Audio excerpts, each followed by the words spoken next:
This Council resumes the second reading debate on the Trade Unions Amendment Bill 2025. Honourable Chan Yong, Chairman of the Bills Committee on the Bill, will first address the Council on the committee's report. Mr. Chan.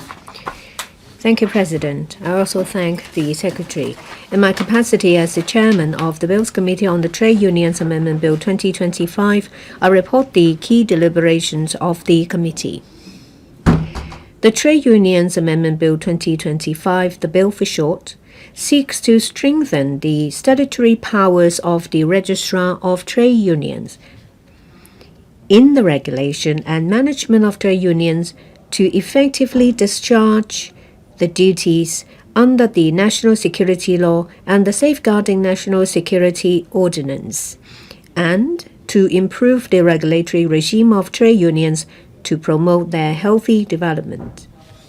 The Bills Committee has held 2 meetings with the administration and has received 14 submissions from the public. Members have noted that following the 2019 black-clad violence, individuals and groups with ulterior motives have sought to perform acts and activities endangering national security under the guise of trade unions.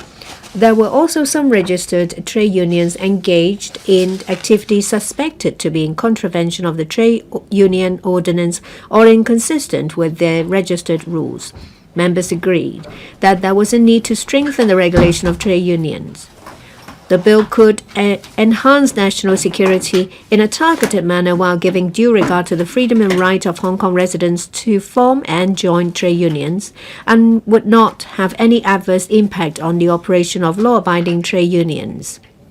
Members have expressed a number of issues and comments. Members supported the proposal that the registrar might refuse applications for registration or amalgamation of trade unions in order to safeguard national security.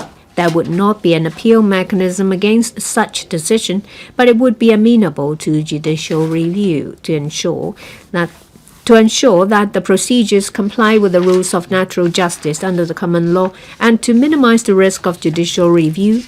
Members have discussed with the administration on whether the registrar should allow trade unions to make representations. The administration has assured the Bills Committee that the registrar shall follow the rules and procedures of natural justice when making any decisions that would affect the rights, interests, or legitimate expectations of the public. To dispel concerns, the Secretary for Labour and Welfare will state in his speech to move the resumption of the second reading debate that the registrar will consider if the promoter applying for registration or the trade unions to be amalgamated should be given an opportunity to make representations. Members have agreed that as offences endangering national security were serious, a person who has been convicted of such an offence should be deprived of the right to be an officer of a trade union or promoter of a new trade union. To forestall trade unions from receiving contributions or donations from an external force or forming affiliations with an organization set up in an external place to perform acts or activities endangering national security or interfere with local elections, members opined that there was a need to regulate trade unions receiving and using of contributions or donations made by external force, extend the regulation of affiliation with organizations in foreign countries to organizations in external places, and to require an officer of a trade union to obtain the consent of the chief executive before becoming an office bearer of an organization set up in an external place. Members urged the registrar to be vigilant in preventing people with ulterior motives circumventing the restrictions. At the same time, the registry should formulate guidelines to facilitate compliance. On the requirement to keep specified records, such as register of members the minutes of general meetings and of the meetings of the executive for 2 years in order to effectively prevent, investigate, and suppress suspected illegal activities or activities that may undermine national security. Members in this regard noted that in drafting the requirements, the administration has strived to strike a balance between safeguarding national security and alleviating the administrative burden on trade unions. They raised concerns that trade unions might encounter difficulties in meeting certain requirements. Members have suggested that the registrar provide more support and be lenient towards non-compliance at the initial stage. In addition, penalties for certain existing offences would be substantially increased. Members were concerned that inadvertent contravention would bring a heavy financial burden. The administration indicated that a template for the specified records to be kept would be prepared for reference by trade unions. Under normal circumstances, the registry would first remind trade unions to comply with the requirements. Prosecution would only be considered where appropriate. The bill proposes to empower the registrar to cancel the registration of a trade union undergoing dissolution to protect members' interests. Members asked under what circumstances the registrar would consider that the general interests of the members have been or would likely be prejudiced in the dissolution process, warranting the need to cancel the registration. The administration indicated that the registrar would consider all relevant factors of each case, where necessary, conduct a statutory inquiry, and consider affording an opportunity for the trade union to make representations. The registrar's decision to cancel the registration would be amenable to appeal. The bill proposes that the registrar may appoint a manager to take over the management of the property of the trade union pending the determination of the appeal. A person is prohibited from selling or disposing of the property of a trade union when the appointment of a manager has effect. At the suggestion of the legal advisor, the administration will move an amendment to add a provision to provide for an exception to protect a bona fide purchaser of trade union properties and to empower the registrar to refer any subject of dispute between a manager and any third party to mediation to accord with the principle of mediate first. On other measures to improve the regulatory regime of trade unions, members expressed concerns that under the measure to allow trade unions to consider admitting a person not ordinarily resident in Hong Kong may result as a member may result in a situation in which a person employed by a Hong Kong employer does not reside and work in Hong Kong for a prolonged period of time. The administration indicated that in deciding whether to register the relevant rules, the registrar will consider factors such as whether the members in question work in Hong Kong, whether the employers operated businesses in Hong Kong, and whether the employment contract was subject to the laws of Hong Kong. At the suggestion of members, the administration will move amendments to raise the fine for continuous contravention of the requirement of returning the certificate of registration on cancellation of registration of a trade union or a trade union federation, so as to better reflect the nature of the offense and enhance the deterrence effect, as well as textual and technical amendments. The Bills Committee does not object. President, I now express my personal views. The DAB supports the legislative amendment to amend the trade unions ordinance. This doesn't come out of thin air. The local situation has been taken into account. We have to fulfill the important duties of safeguarding national security. The bill's objective is very clear. We need to fulfill our duties while safeguarding rights and freedoms of association. We understand that these freedoms and rights are not without any restrictions. It is said that in order to protect the interest of others, there may be, in accordance with the law, restrictions imposed. We have to make sure that a balance is struck between our obligations and our rights. This is clearly manifested by this legislative exercise. You may recall that back in 2019, people with ulterior motives has caused disruptions under the guise of trade unions. At that time, the Registry of Trade Unions, within a very short time, received about over 4,000 applications to register trade unions. Before that, on average, a year they receive about 15 applications.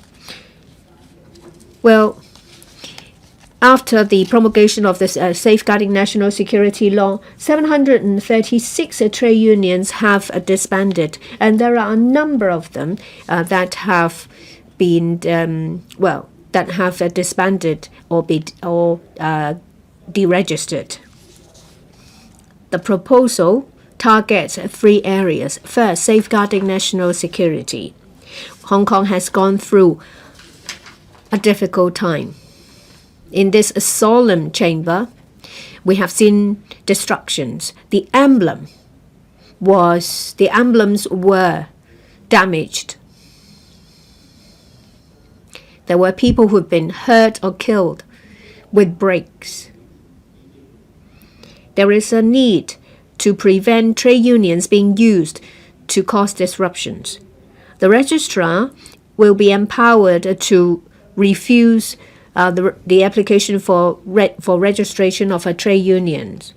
People who have been convicted of offenses relating to national security will be barred from becoming office bearers. This will reduce the risk of undesirable elements from making use of these trade unions. We can also prevent people with ulterior motives from forming new trade unions. The ICCPR as well as the ICESCR as well as the International Labour Convention apply to Hong Kong. In addition, we have the BORO, the Bills of Rights Ordinance. They all state that there should be restrictions on the right and freedom to form and join trade unions. In recent years, we have heard and read about the many ways of infiltration orchestrated by external forces. There are organizations set up by external forces. They don't generally serve Hong Kong employees. They are being controlled and used by external forces. At the same time, the power of investigation of the registrar has been strengthened as well. This will enable the registrar from effectively stop and suppress illegal activities. I must emphasize that the exercise is not to put a straitjacket on the right of trade unions. This is just that, in addition, there are also additional measures to allow people who are not ordinarily residents being admitted as members. In addition, the contributions and donations made not by external forces are allowed to be used in local elections. There are also amendments in relation to the naming of trade unions. I'm sure that all these proposals will be conducive to the healthy development of trade unions. The proposals have been well thought through to ensure that we have an effective regime while safeguarding the rights and freedoms of employees. Trade unions are required to stay away from external forces and organizations. I believe that in a stable and safe environment, trade unions will be able to play the role of protecting laborers and employees and bringing them together. I so submit to in support of the bill. Mr. Tan Yueheng. Thank you, President.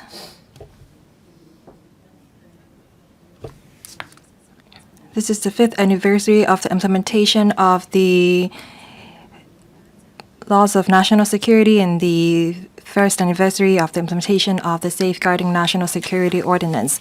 We are going from stability to prosperity. However, the manipulation of external forces will not stop. We must not let our guard down. We must stay alert against national security threats. Some trade unions may be used and manipulated by external forces. Trade unions is supposed to be an organization that promote and facilitate the interest of employees.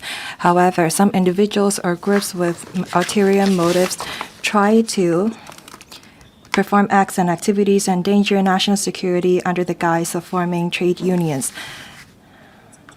This has departed from the original intention of trade unions. After 2019 blackout violence, from November 2019 to May 2022, the registry received over 4,000 applications for registration of trade unions, which was far more than the average of 15 applications received in each of the immediately preceding 5 years. As at the end of 2024, among those applications, some 700 trade unions were registered under the ordinance. Many of them were formed to endanger national security under the guise of trade unions. The government must plug these loopholes, and we have to implement the SNSO diligently. So I support the Trade Unions Amendment Bill 2025.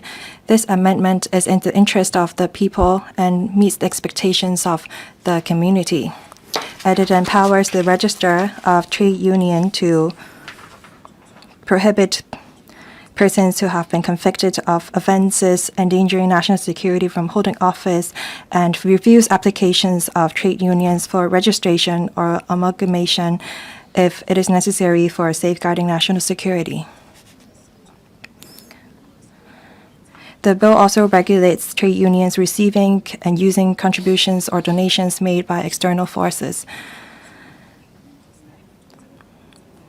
The restrictions has been extended to external forces, and there was regulations on the assumption of office by trade union officers in any organizations established in an external place.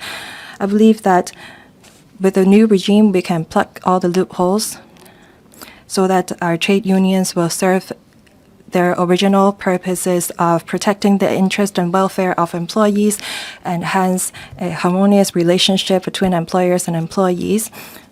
Upon implementation and passage of the bill, the government must step up their monitoring of the trade unions to guard against any new trade unions from being formed to endanger national securities. For any existing trade unions, if they engage in activities and acts endangering national security, government must investigate into these cases and cancel their registration. Third, the bill empowers the register to take certain investigation or investigative action. I think that the register must enhance the transparency of their carrying of the power. Fourth, the government have to enhance their supervision and management of trade unions. They have to step up publicity and promotion of the amendment bill, take note of the views and demands of trade unions to make sure that the trade unions actually comply with the new regulations, especially in handling the contributions of donations made by external forces. We have to define all the terms and rules under the bill. We have to also protect the freedom and right to form and join trade unions by the people. We have to promote it to alleviate the worries of the people. I so submit, Mr. Wai-kan. Thank you, President. I'm a member of the Bills Committee. Before I speak on behalf of FTU in support of the Trade Unions Amendment Bill 2025, I have the following points to make. This is the 5th anniversary of the implementation of the national security law. During the 2019 blackout violence, some individuals and groups with ulterior motives sought to perform acts and activities endanger national security under the guise of forming trade unions. They advocated for independence of our city. They disrupted the social stability and undermined the interest of employees. According to papers, from November 2019 to May 2020, in a short 6 months, the registry received over 4,000 applications for registration of trade unions, which was far more than the average of 15 applications received in each of the immediately preceding 5 years.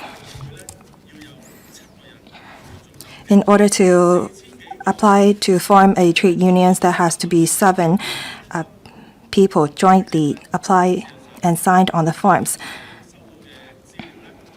According to the data and information we collected, many of the new applications were filed by the same group of people. In other words,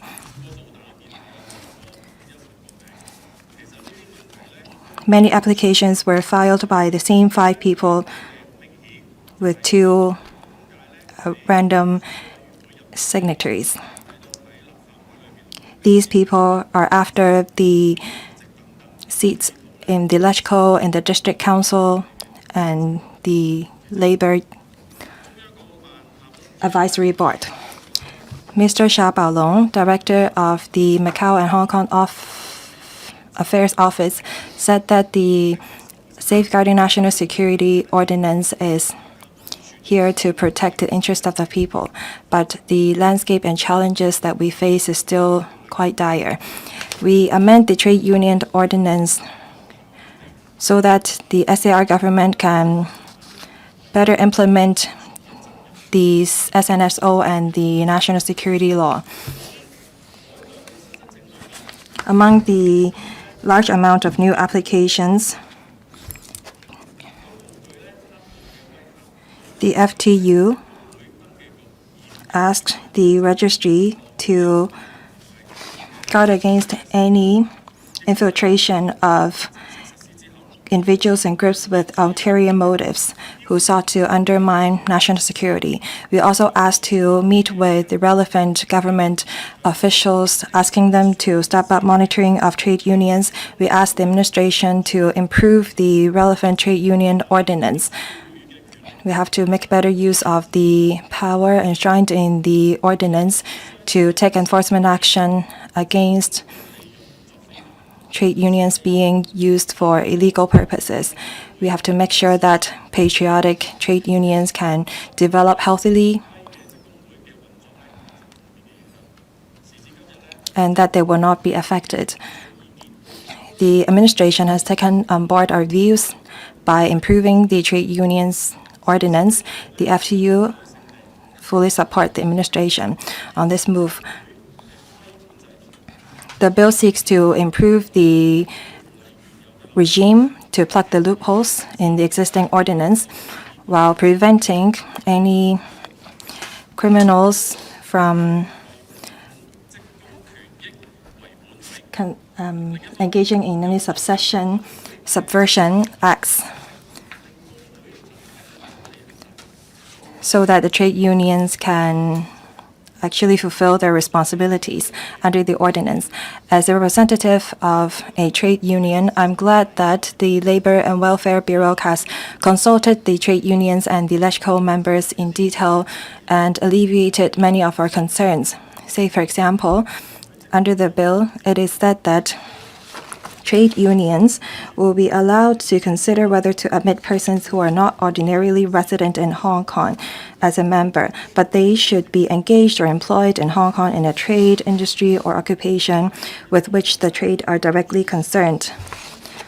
The bill also strengthened the statutory power of the registrar in regulating and investigating trade unions. Some trade unions are worried if there is too much power conferred to the registrar.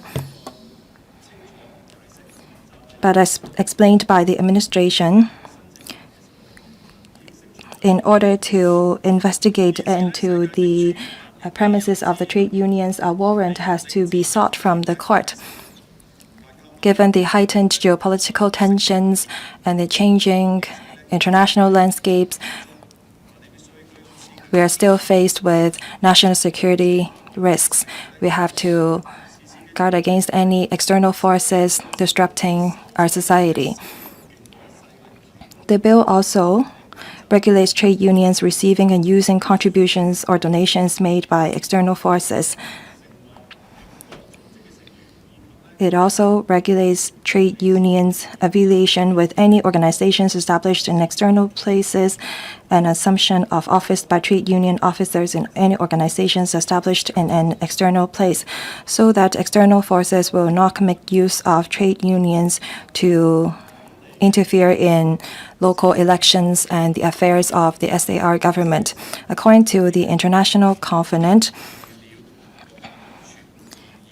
freedom of association may be restricted in the interest of national security. Under the principle of one country, two system, trade union as an important social organization has the responsibility to assist the government in security, the safety and stability of our city. As the trade unions is collaborating and exchanging with affiliated organizations and external forces, they must make applications to register if they receive any donations or contributions from external forces. I think that the registry should not just step up their monitoring and management of trade unions. They also have to promote the healthy development of trade unions. Charitable trade unions are not treated the same as charitable organizations. They are unable to apply for rent waivers from the government for renting of venues. So that undermines their promotion of occupational safety and health. They also find it difficult to promote national security because they don't enjoy a rent waivers from the government. I hope that the administration will work on it. Only when our country is safe can our city prosper.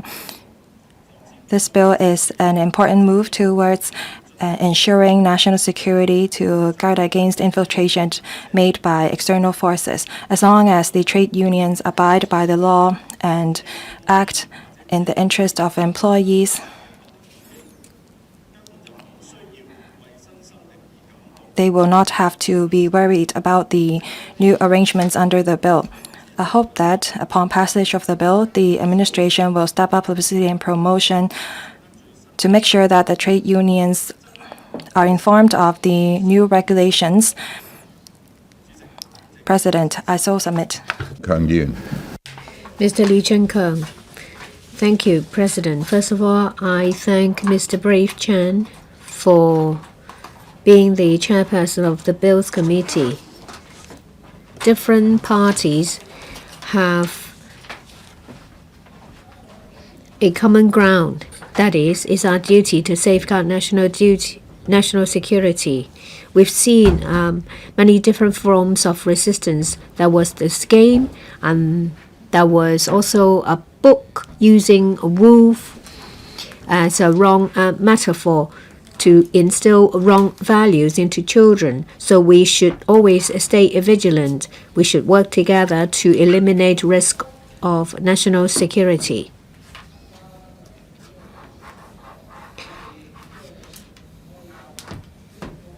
Many members have talked about how to stop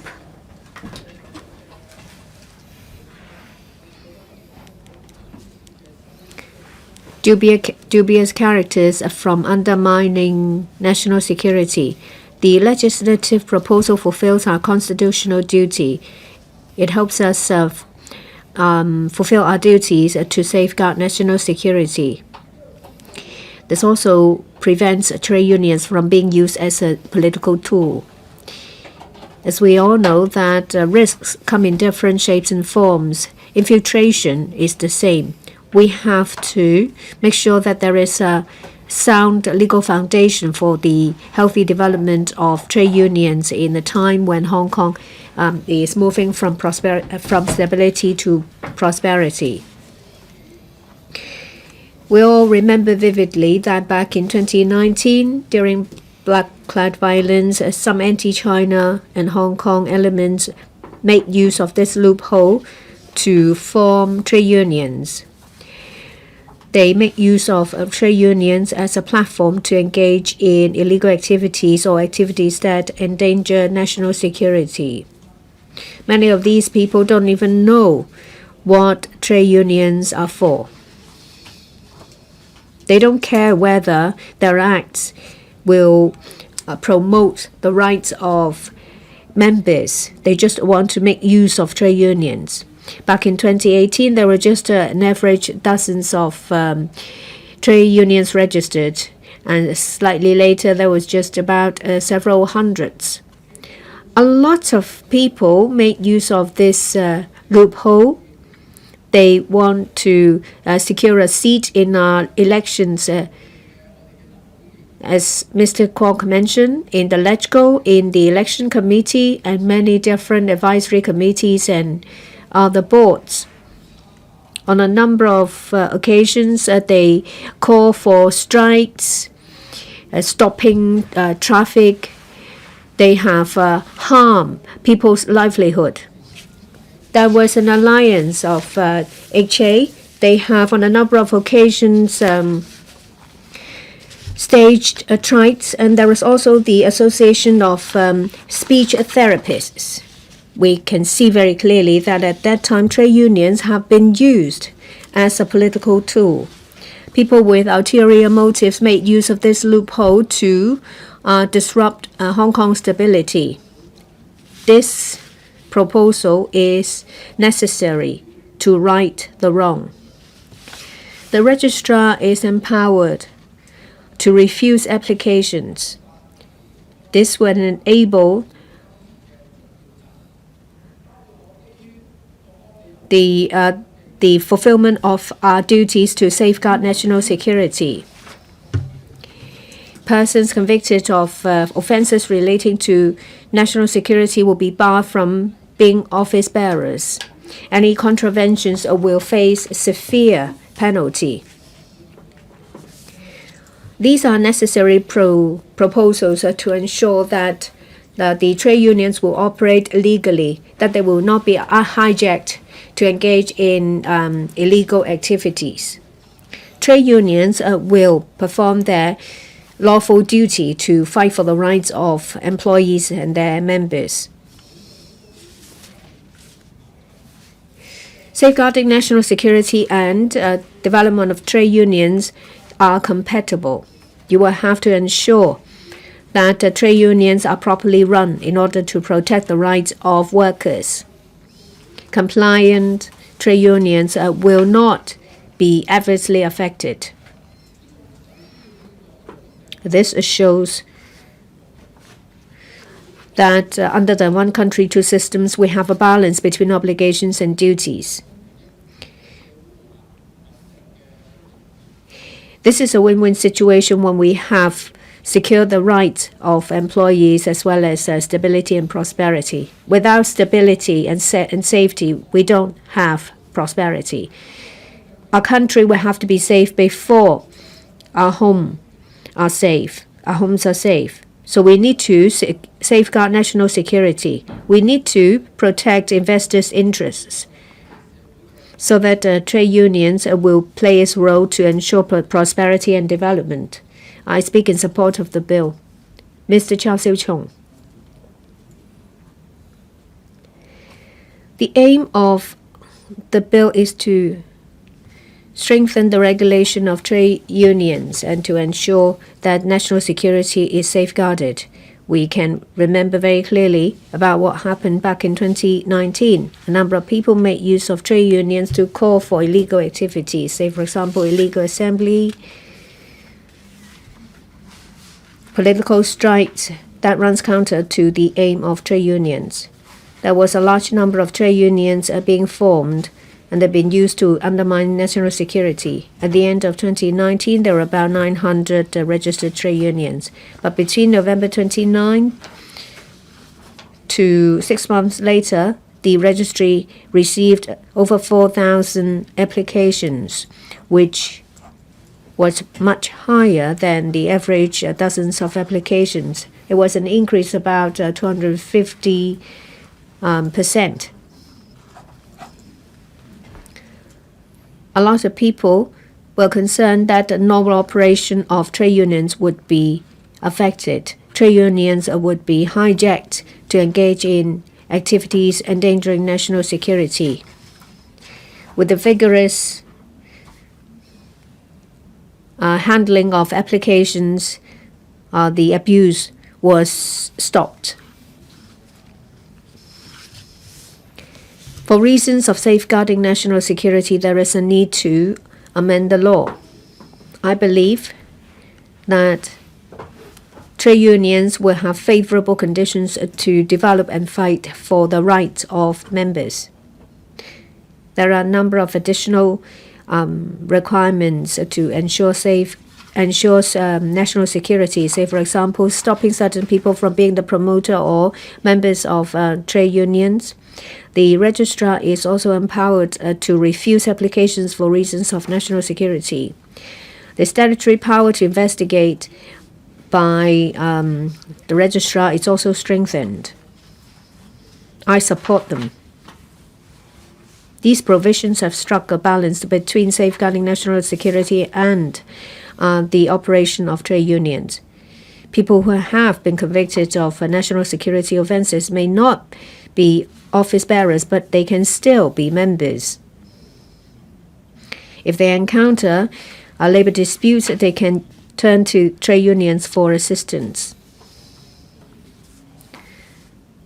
If the registrar is intended to refuse the registration for reasons of national security, the parties involved will be given an opportunity to make representations. I have reached out to trade unions. They agree with the principle. However, they are concerned that there may be inadvertent contraventions of the law. Some people are not familiar with the details of the new requirements. They hope that there will be sufficient information and guidelines to help trade unions reduce the burden on compliance. In a panel meeting and in a meeting of the Bills Committee, I have made some suggestions. I said that some trade unions have told me that they had affiliations with international labor organizations. They were concerned if these organizations changed to become political organizations, will their own trade unions be deemed to have broken the law?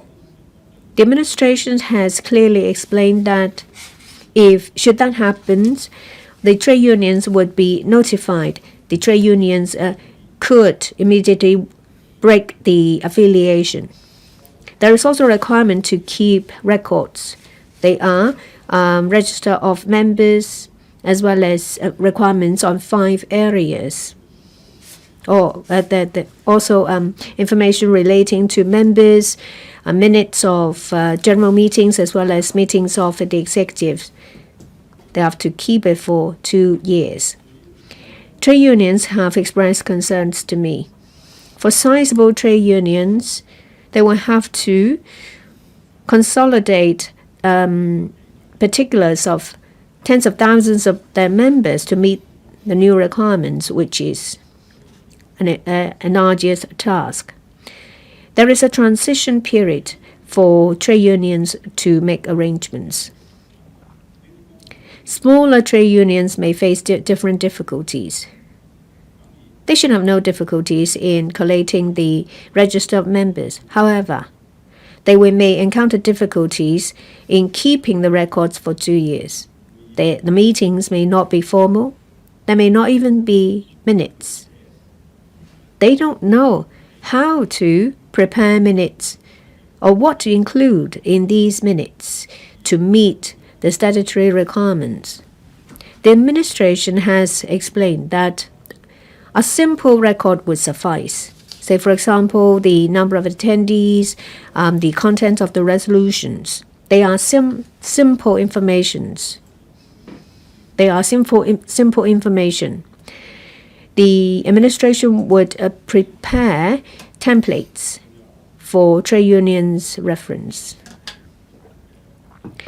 The penalty of a number of offenses have been increased.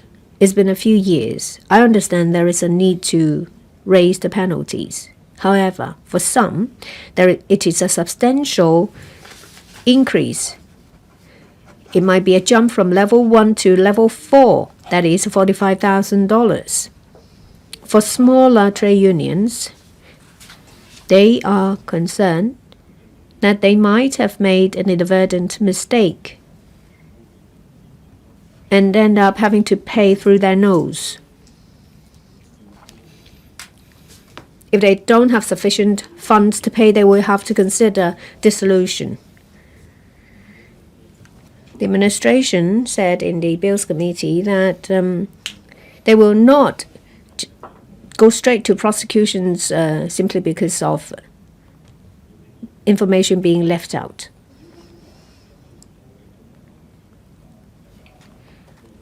I think that this serves as an assurance to trade unions that they don't need to worry too much.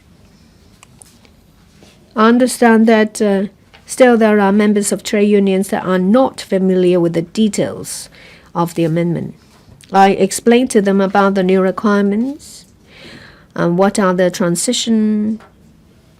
what are the areas with transitions and how long the transition periods are. The administration will have to first step up their publicity on the new requirements. There are officers of trade unions being office bearers of overseas organizations. They need to notify the registrar within a certain period of time. They will have to get the consent from the chief executive. I hope that the administration will make things simple. I believe that there will be a few new forms under these changes. I hope that existing forms can be reused, and these forms should be simple and clear. I believe that at the beginning there will be a lot of inquiries or calls for assistance.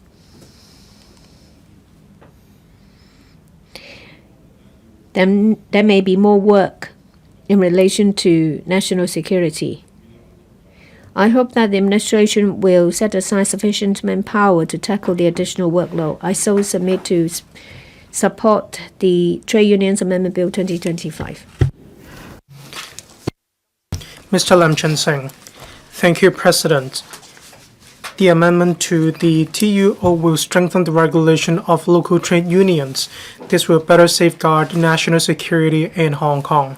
I still remember during 2019 black-clad violence Some young people came to the ward office of the FTU. They asked for signature. They couldn't tell why they needed it. Afterwards, we found that they came to get a signature just because they needed to stage a political strike. When you have more than 7 people, then you can form a trade union. They didn't know the article of association of the TU. They didn't understand what the TUO contained either. They didn't do so because of labor affairs. But more importantly, they went to a wrong place. They should have gone to the place nearby. There were also requirements that the person needed to answer questions correctly before they could join a trade union. It is clear that these people aren't doing for the good of trade unions or labor rights. In relation to the bill,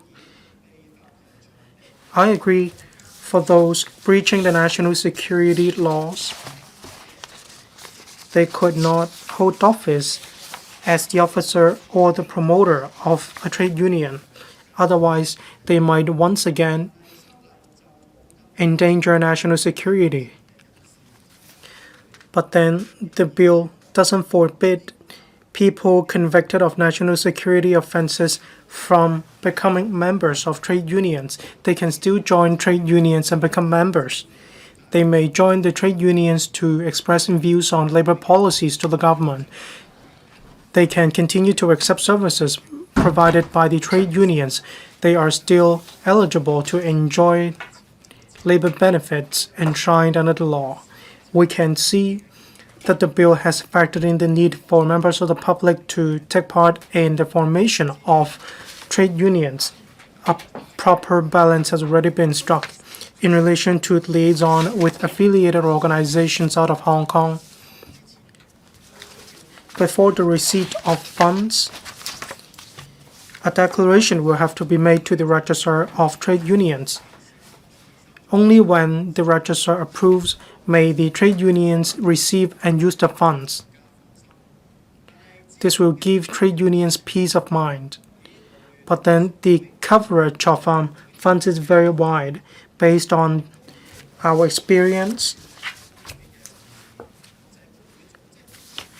International trade unions may provide air tickets, or they may hold seminars together with local trade unions. They may even hold meal gatherings. So the Labor Department should provide clear guidelines as to what needs to be reported and what one does not have to report. These requirements are to guard against endangering national security by external forces. We shouldn't be used or manipulated by external forces. We shouldn't be used as a platform. I believe as long as trade unions remember why they started, there's nothing wrong with joining international trade unions. For local officers of trade unions, if they need to become executive of international organizations, they will have to seek consent from the chief executive, the CE. The trade unions of ethnic minorities. We have Nepali construction workers associations, and there are also trade unions in relation to food delivery workers. They may come from Nepal, Pakistan, the Philippines, and so on. There are chances they may become members, officers, or office bearers of these organizations, say clansmen associations, fraternity associations, and so on. They should seek consent from the chief executive first. If someone becomes an office bearer without endangering national security of Hong Kong, there should be simple procedures for them to make applications. So the office bearer of ethnic minority trade unions should also be able to take part in such matters in relation to their home countries. In the dissolution of trade unions, if the general interest of members have been undermined or are likely to be undermined, the registration may be withdrawn or cancelled by the registrar. But I'm afraid that the general interest of members may be subject to dispute. Say when a trade union sells properties at a low price, then the rights or the interest or the rights of members may be undermined. So on what basis may the secretary or registrar make a decision? If the whereabouts of the funds have nothing to do with national security, the registrar of trade unions should allow trade unions to disband themselves, and they should be allowed to handle their own property as well as assets. The bill also proposes to relax the requirement to join trade unions to allow people not ordinarily resident in Hong Kong to join trade unions. Now we have trade unions of foreign domestic helpers. In the past, when there were people who worked as seamen and they couldn't join the trade unions, this may make it difficult for them to join trade unions, and this is not reasonable.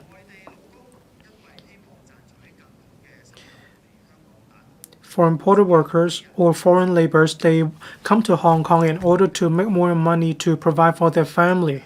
It is actually not easy for them. They should be allowed to join trade unions so that they can safeguard their own occupational rights. This will also show that Hong Kong is an inclusive society embracing different cultures. There are also requirements under the bill in relation to minutes. I hope that a balance will be struck. There should be a balance between regulation as well as frontline workers. If need be, more support should be provided to trade unions. Subject to the passage of the bill, I hope all trade unions will focus on safeguarding labor rights and to serve their members. I support the bill. Thank you, President. Professor Chen Wen-kwong. Thank you, President. I speak in support of the Trade Unions Ordinance and the Trade Unions Amendment Bill 2025. This bill strengthens the regulation of trade unions in the interests of national security. This is conducive to the healthy development of trade unions.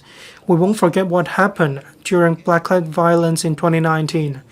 Many people or organizations had ulterior motives.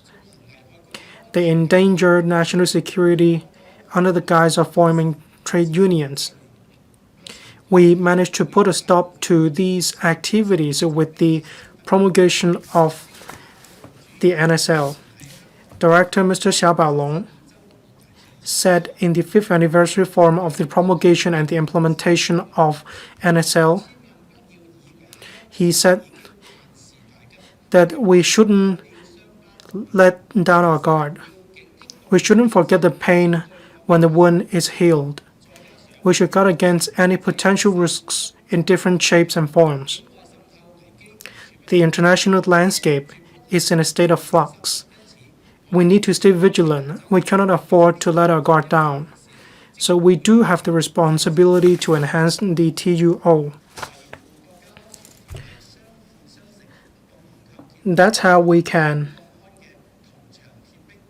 better safeguard national security with the SNSO and the NSL.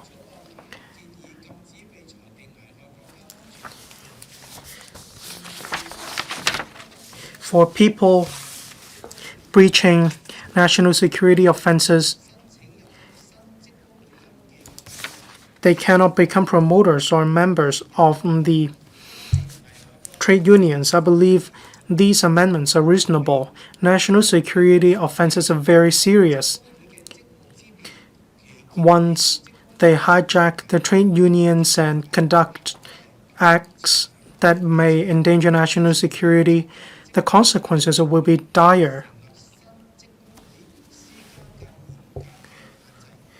So I agree that we should impose stricter restrictions for safeguarding national security.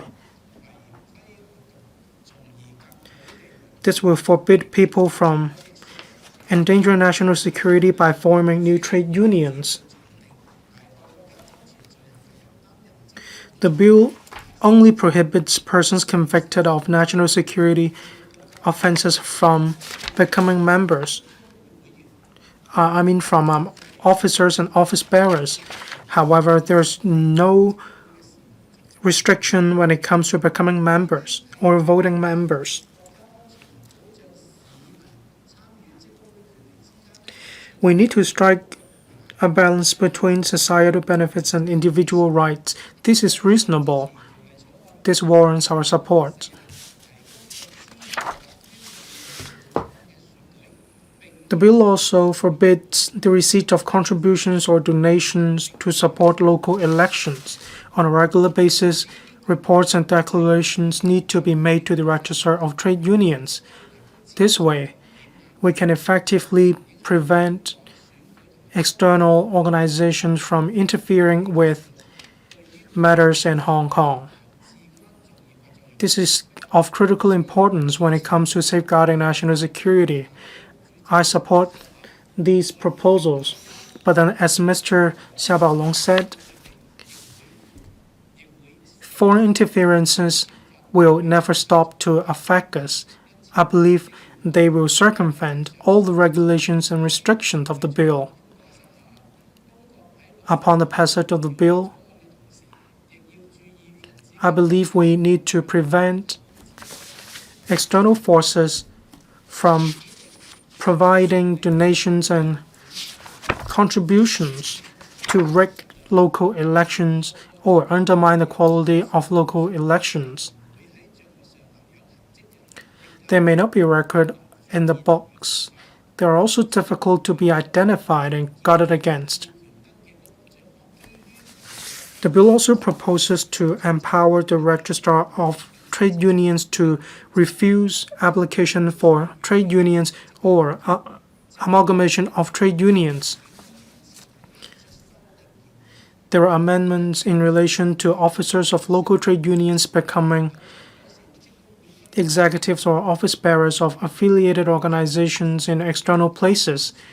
I agree with these amendments. I give my full support as well, but I'd like to point out in relation to the provisions under the bill, the contents are very rich. There are some provisions in relation to the definition of external forces and the differences between an officer and a member. Members of the public or officers or members of trade unions may need a longer time to digest all the information. I suggest that the administration should offer better explanations to the public. They need to explain the bill to the public so that the public and members of trade unions will have a correct understanding of the bill. I believe upon the passage of the bill, trade unions will enjoy healthy development. Trade unions will also play a more proactive role in helping Hong Kong to develop. I support the bill. Thank you. Mr. Benson Look, President, I speak in support of the Trade Unions Amendment Bill 2025. I am a member of the Bills Committee. I participated in the scrutiny of it.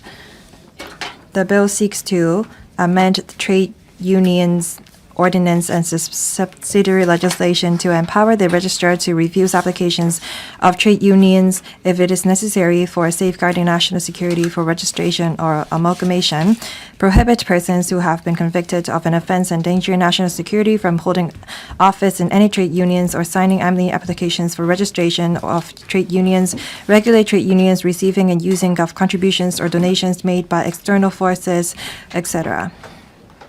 Safeguarding national security should be our priority. I think that the bill has plugged the loopholes in the existing trade union ordinance. We are also empowering the registrar to carry out their duties duly. I think that this bill will facilitate the healthy development of local trade unions. During the course of the scrutiny, I was mainly concerned about how we can better safeguard national security. I asked how the administration is going to monitor the source of funds of trade unions, because resources of trade unions can be spent on elections.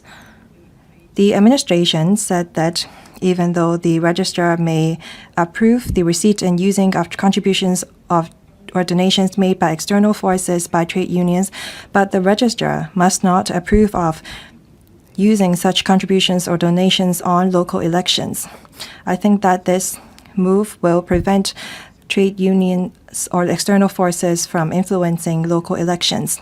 I also pointed out that some trade unions with ulterior motives asked for donations on the streets to raise funds. These streets donations and cash received are hard to trace. And most of the time, the trade unions only claim how much they received at their street counters. For these cash donations made on the streets, I think that we have to step up monitoring of them. I note that upon amendment of the ordinance, for any donations or contributions made by external forces, if the trade unions is not aware of these contributions or donations or their sources, they have to make an application to the registrar within 14 days after they become aware of the fact that these donations are made by external forces. If not, the trade unions must return the contributions or donations to the external forces. I believe that this arrangement will bar any trade unions with ulterior motives to receive donations made by external forces that may undermine national security. The bill is to plug any loopholes and alleviate any risks of national security that will not affect the normal operation of existing trade unions. I so submit. Ms. Maggie Chan. Thank you, President. I support the amendment bill. The amendment is about safeguarding national security and a regulatory regime on trade unions. I think that is very meaningful. We can now enhance national security and promote the healthy development of trade unions. We're going to regulate trade unions, prohibit persons who have been convicted of offenses relating to national security from holding office of trade unions. We will also prevent external forces from interfering in local and our country's matters. We're also delineating the duties and responsibilities of executives and officers of trade unions, while having regards to the interest of people to join trade unions. We are safeguarding the rights and freedom of people to form and trade unions. This shows the flexibility of the bill. Overall speaking, I think that we should recognize the effectiveness of the bill. There are 4 major proposals made under the bill.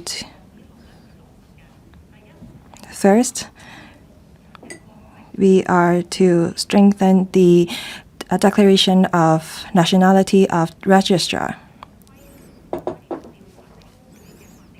We are strengthening the statutory power of the registrar in regulating and investigating trade unions as well.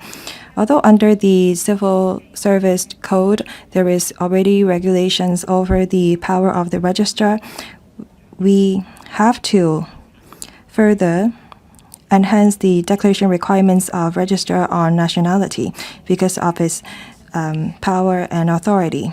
Second, we have to stop the monitoring and supervision of trade unions. Under the bill, we should allow trade unions to consider whether to admit persons who are not ordinarily resident in Hong Kong but are engaged or employed in Hong Kong in trade, industry, or occupation with which the trade unions are directly concerned as members.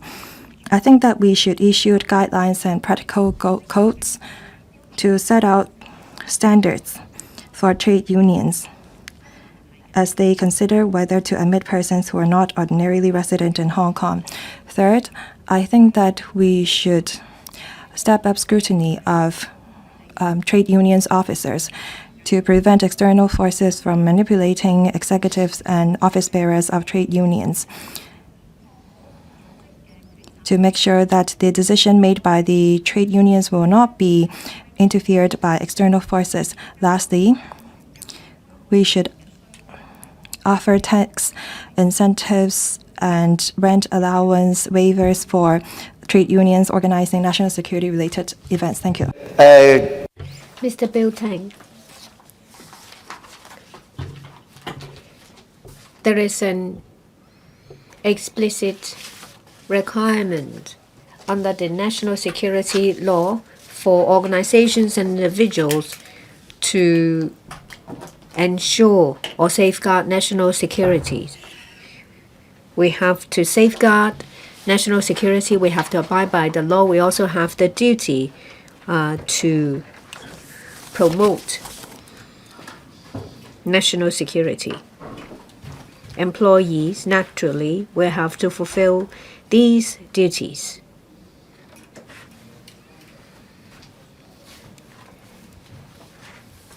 This time round, a more comprehensive approach has been adopted in the legislative amendment.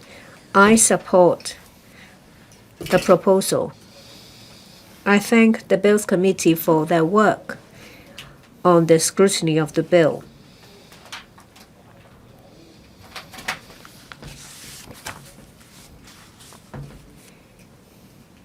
Trade unions have a way to participate in the governance of Hong Kong. But there are 3 seats in the election committee. They are electoral bodies that have a right to make nominations and to vote.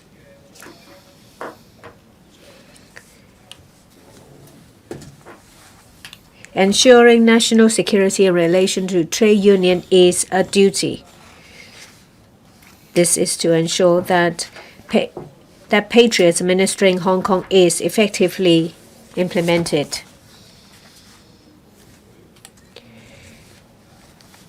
When the administration talked to the FTU about the various details of the amendment, we learned that it's not just about the strengthening of national security. The proposals also include details in relation to the operation and development of trade unions.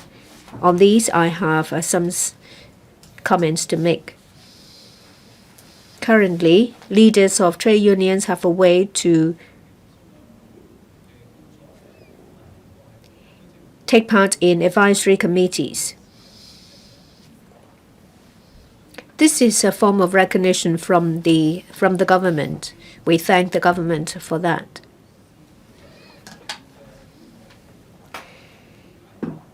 Trade unions are seen as an important partner, as well as an effective way to collect public opinion.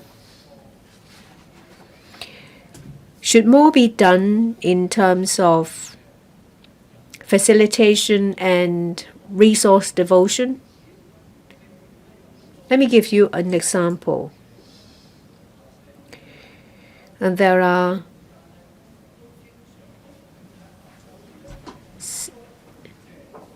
subsidized school premises, say their halls, school halls, that can be rented out to charitable organizations. However, trade unions are not charitable organizations. So when they approach schools to rent the space, they either get a refusal or are treated as a commercial body.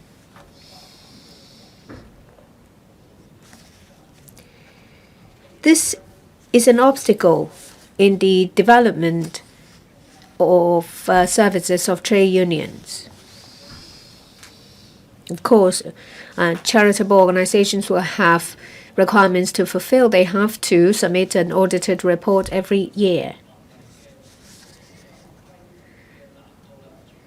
But I say that it is a lot easier for charitable organizations to meet statutory requirements.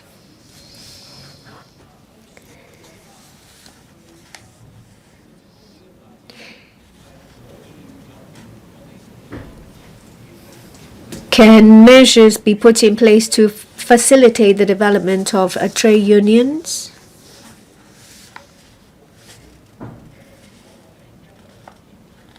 Will the government make things easier for trade unions to operate and promote their services? The example I cited was just one of them. Well, there are funds that are open for applications, but charitable organizations are given the priority. Trade unions are simply not eligible. I hope that equal treatment will be given to trade unions. Trade unions should be seen as an important partner in social development.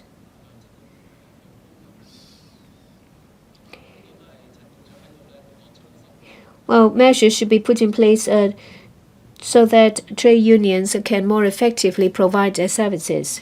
Mr. Gamenu, I speak in support of the bill.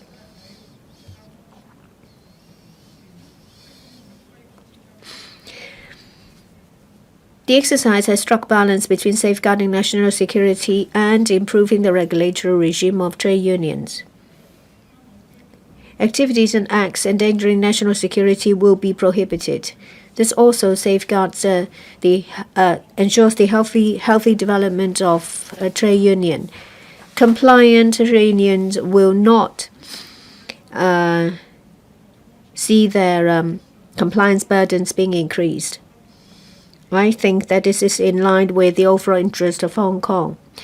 What happened in 2019 showed us that there are loopholes in the regulation of trade unions. Some registered trade unions engage in activities that are not in line with their rules.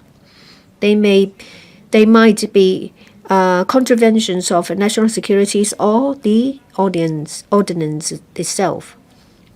This undermines the rights of employees. It also undermines national security. Some trade unions are criticized for making use of the unions as a platform to engage in political activities. The legal basis of this legislative amendment is the National Security Law and the Safeguarding National Security Ordinance. Measures should be put in place to prevent risks of national security. This is in line with international conventions that have struck a balance between the interest of trade unions and safeguarding national security. This ensures that trade unions will operate within the legal framework. It also protects the legitimate interest of members. The Bureau has emphasized that the amendment aims to promote healthy development of trade unions, to make sure that trade unions will fight for the interest of members instead of being used as a political tool. The amendment effectively plugs loopholes to ensure that trade unions will operate within the legal framework. Compliant trade unions will continue to operate. They will focus on the rights of members. Activities endangering national security will be suppressed. I have some suggestions. Communications with trade unions should be enhanced. There should be more publicity, more seminars organized. This will enhance the understanding of the requirements of trade unions as well as this amendment bill. There is a transitional period of 6 months. The government should step up at publicity to explain to trade unions to make sure that they understand the new requirements. Small trade unions have financial limitations. The administration should come up with guidance and templates to make it easier for them to comply. The bill ensures a national security. It improves the regulation of trade unions. This is in response to the problems in 2019. It strengthened the system to ensure safeguard national security. This has also struck a balance between that and the healthy development of trade unions. I'm sure that this will bring the development of trade unions back in track. I speak in support of the bill. Dr. So Chang-Wing. Thank you, Deputy President.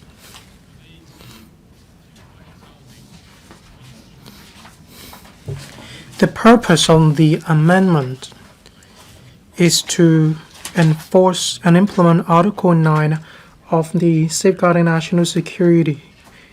This is to fulfill our constitutional responsibility.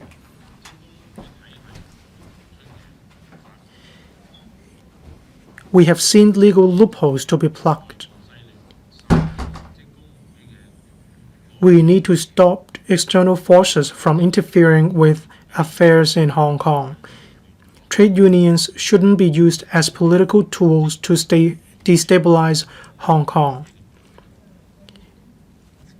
They should protect the labor rights of laborers. The amendments are in line with the protection of public interests. In 2019, from November 2019 to May 2020, the administration received a total of 4,386 applications for registration of trade unions. There were only 15 applications on average in each of the immediately preceding 5 years. We can see a spike in the number of applications for registration. The role of trade unions was abused to affect the normal ecosystem of trade unions.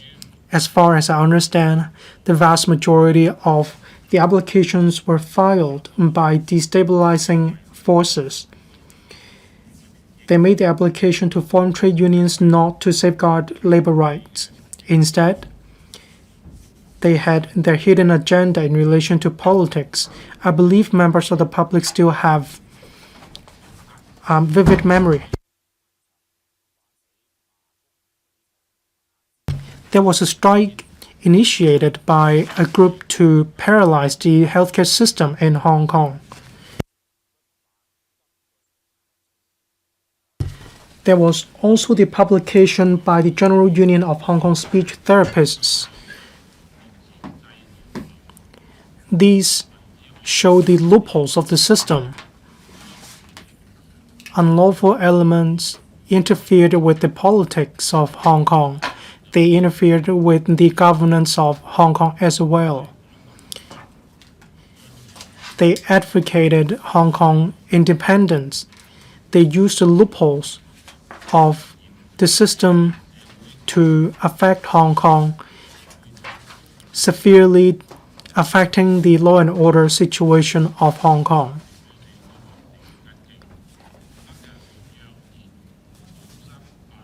This affects the prosperity and stability of Hong Kong. If we don't plug the loophole, these illegal elements may come back to haunt us again. That's why we need to guard against any risks endangering national security. There are a total of 13 proposals under the bill. There's a 3-tier protection mechanism. 1. Empowering the registrar to refuse applications of trade unions for registration or amalgamation if it is necessary for safeguarding national security.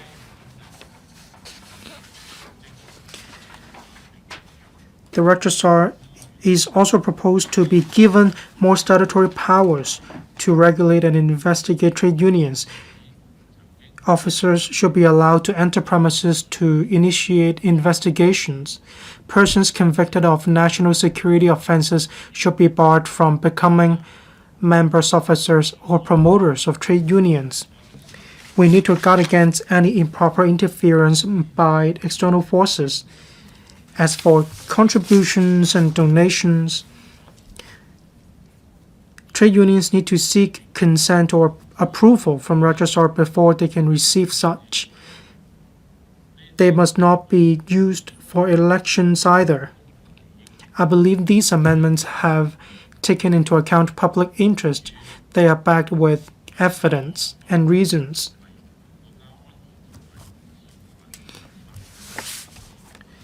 They are in close alignment with the provisions of the SNSO and the NSL. The amendments also respond to members of the public. There is no appeal mechanism in relation to any refusal of application.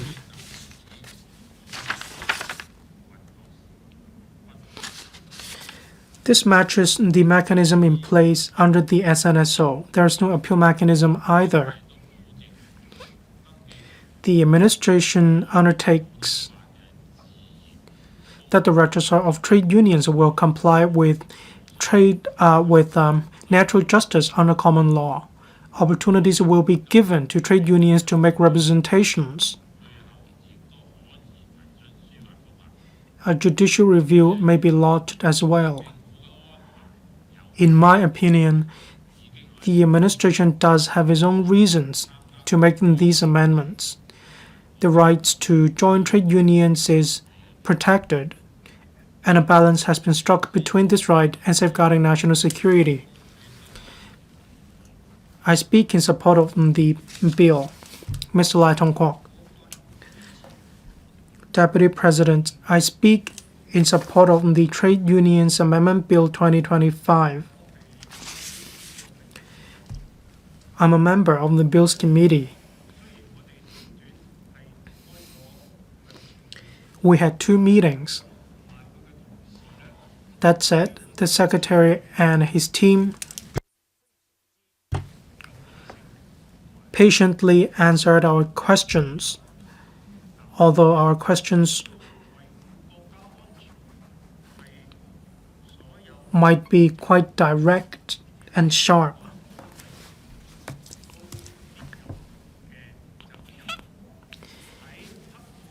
It is all members of the public responsibility to safeguard national security.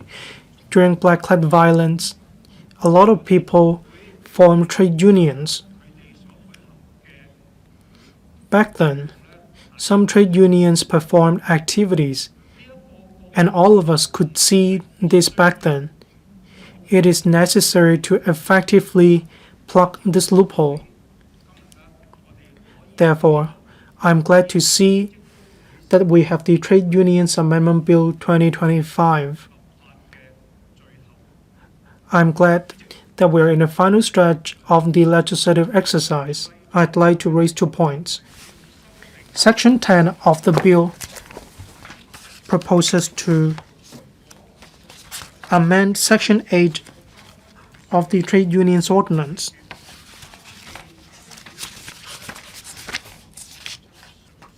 There's no appeal mechanism in relation to the decision of the Registrar of Trade Unions. I'm glad to learn that the Secretary made it very clear during the Bills Committee meetings. Before the Registrar makes this decision, the reasons and the circumstances that have been taken into account will be explained to the applicant for the applicant to make representations. This is very important. All members of the Bills Committee agreed. If an application is refused on grounds in relation to national security, we believed it is necessary to provide for no appeal mechanism. Objections, representations should be made. Sufficient opportunities should be given to the applicant. When this is done, then this fulfills the principle of natural justice under common law. I'm glad to learn that the Secretary said that in his reply, he would once again elaborate on this point. I'd also like to talk about Clause 20 of the bill. It amends Section 17.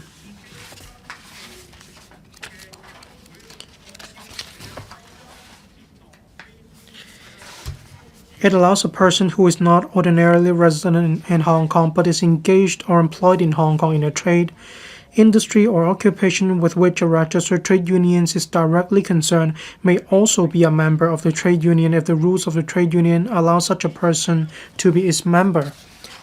This is in response to the change in society. In the past, trade union members definitely lived in Hong Kong. Things have changed. Now, trade union members of Hong Kong may reside in the Greater Bay Area. We have also imported laborers from outside Hong Kong. Owing to the high accommodation costs, these laborers are arranged to live in Zhuhai. They are legal workers in Hong Kong, however. We need to give them the right to join a trade union in Hong Kong. The Secretary covered all the bases and is very intelligent when it comes to this amendment. The Secretary keeps the original legislative intent, but at the same time, the Secretary introduced a new provision.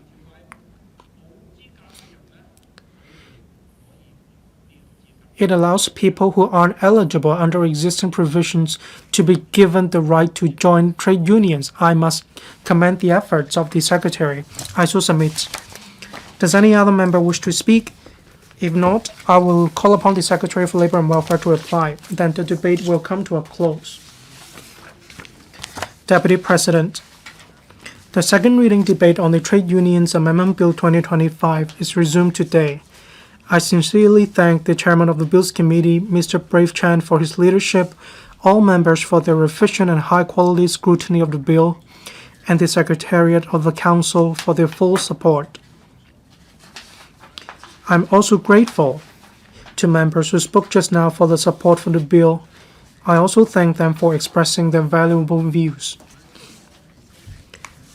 The bill amends the Trade Unions Ordinance Cap 332 of the Laws of Hong Kong, TUO for short. The bill seeks to better safeguard national security, improve the regulatory regime for trade unions, and promote the healthy development of trade unions. After the blackleg violence in 2019, some individuals and groups with ulterior motives sought to use trade unions as a cover to carry out acts and activities endangering national security. The proposed amendments will strengthen the statutory powers of the Registrar of Trade Unions in supervising and managing trade unions. This will help the Registrar more effectively fulfill the duty to safeguard national security under the Hong Kong National Security Law and the Safeguarding National Security Ordinance. On safeguarding national security, the bill puts forward 6 proposals. 1. Empowering the Registrar of Trade Unions to refuse new registration or amalgamation applications if necessary for safeguarding national security. To comply with the principles and procedures of natural justice under common law, the Registrar will consider all relevant factors for each application and whether to give the promoters or unions involved an opportunity to make representations. The Registrar will also consult relevant bureaus or departments, as well as the Department of Justice as needed. The purpose is to ensure a reasonable balance between safeguarding national security and protecting the rights of Hong Kong residents to form and join trade unions is struck. 2. Prohibiting persons convicted of offenses endangering national security from serving as officers, that is, executive committee members of any trade union, or from acting as promoters for new trade union registration. Offenses endangering national security are very serious, so stricter restrictions are necessary for such persons.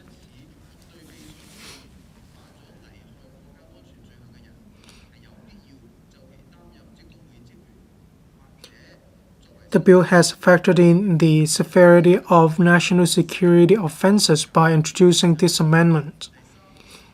3. Regulating the receipt and use of contributions or donations provided by external forces. 4.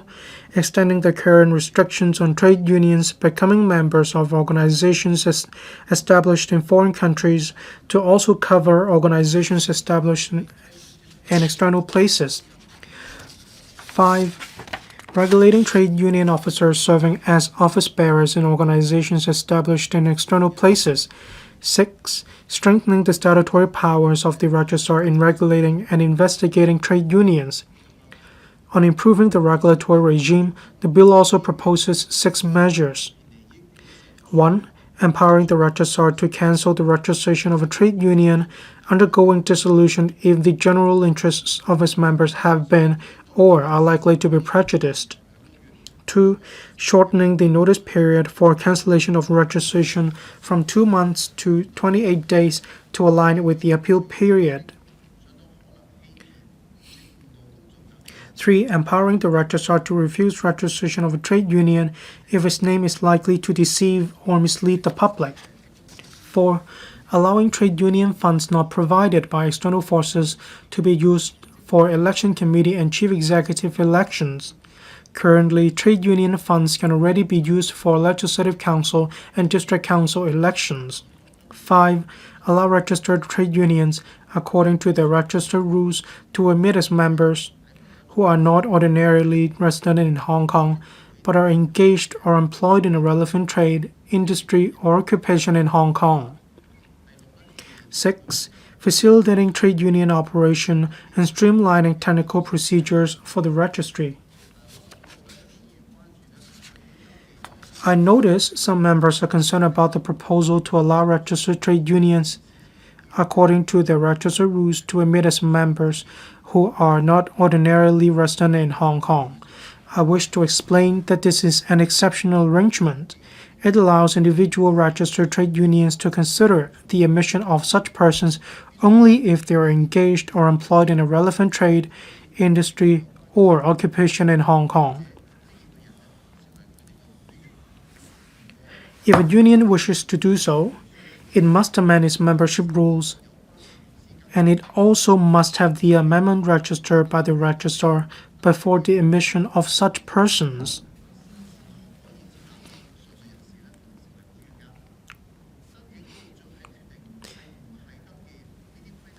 In deciding whether to register such rules, the registrar will consider all relevant factors, including whether the person works in Hong Kong, whether the employer operates in Hong Kong, and whether the employment contract is governed by Hong Kong law. In order to enhance deterrence and ensure effective implementation of the Trade Unions Ordinance, the bill proposes to increase penalties for some existing offenses and set penalties for the new ones.